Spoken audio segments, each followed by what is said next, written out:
সুস্মিত আর উশুশি গৃহপ্রবেশের সেটে তাদের প্রেম ঘিরে চর্চা। টলিপাড়ায় নতুন সেট থেকে সম্পর্কের গল্প উঠে আসা নতুন কিছু নয়, ঠিক তেমনি এবার আলোচনার কেন্দ্রে স্টার জলসার ধারাবাহিক গৃহপ্রবেশ। পর্দায় আদ্রিত ও শুভলক্ষ্যের জুটি যেমন জনপ্রিয়, তেমনি বাস্তব জীবনেও সুস্মিত মুখোপাধ্যায় ও উশুশি রায়কে ঘিরে কৌতূহল বাড়ছে। দীর্ঘদিন ধরেই শোনা যাচ্ছিল দুজনের মধ্যে নাকি সম্পর্ক বন্ধুত্বের সীমা ছাড়িয়ে গেছে। সোশ্যাল মিডিয়ায় ইঙ্গিতপূর্ণ পোস্ট, বিভিন্ন অনুষ্ঠানে একসঙ্গে উপস্থিতি, সব মিলিয়ে গুঞ্জন আরও জোরদার হয়।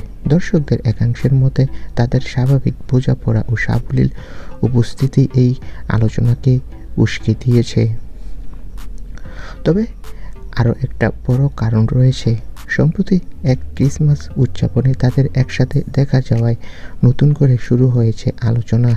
আর সেই ক্রিসমাস পার্টিতে নাকি তারা খুব ঘনিষ্ঠ মুহূর্ত কাটায়। তো বন্ধুরা, যদি সুস্মিত আর উশুশি সত্যি সত্যি বাস্তবে প্রেম করে কেমন হবে কমেন্ট করে জানাও।